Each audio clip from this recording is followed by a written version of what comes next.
അടി എന്ന് പറഞ്ഞ അടി മക്കളെ പൊരിഞ്ഞടി ലൈവ് ഫീഡിൽ ഇപ്പോൾ ബിഗ് ബോസ് മലയാളം സീസൺ 7 രാവിലെ തന്നെ കണ്ണു തുറന്നിരിക്കുന്നത് ഒരു അടിയിലേക്കാണ്, ഒരു വാഗ്വാദത്തിലേക്കാണ്. വേറെ ആരും തമ്മിലല്ല, അനീഷും ബാക്കിയുള്ള കണ്ടസ്റ്റൻസും തമ്മിൽ തന്നെയാണ്.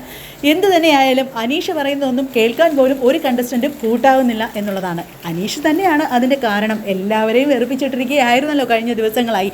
എന്തു തന്നെയായാലും അനീഷിനെതിരെ അക്ബർ ഖാനും ഷാനവാസും ബാക്കിയുള്ള എല്ലാ കണ്ടസ്റ്റൻസും തിരിഞ്ഞിരിക്കുകയാണ്. അക്ബർ ഖാൻ ആവേശം കൂടിയിട്ടായിരിക്കണം അനീഷിൻ്റെ മേത്ത് 2-3 പ്രാവശ്യം തട്ടുകയുമൊക്കെ ചെയ്തു. ഇത് ഫിസിക്കൽ അസാൾട്ടായിട്ട് പരിഗണിക്കാവുന്ന ലെവലിലേക്ക് മാറരുത് കേട്ടോ അക്ബർ ഖാനെ. ആവേശം കൂടി അങ്ങനെയൊന്നും ചെയ്യാൻ പാടില്ല.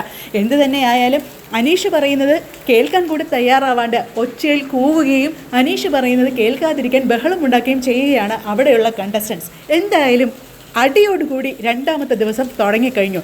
നമുക്ക് ഇന്ന് വാശിയേറിയ അടികളുടെ ഒരു ദിവസമാണോ ബിഗ് ബോസ് കാത്തു വെച്ചിരിക്കുന്നത് എന്നറിയാൻ കൂടുതൽ വിവരങ്ങൾക്കായി കാണുക റിനി നെൽസന്റെ കുഞ്ഞു ചാനൽ.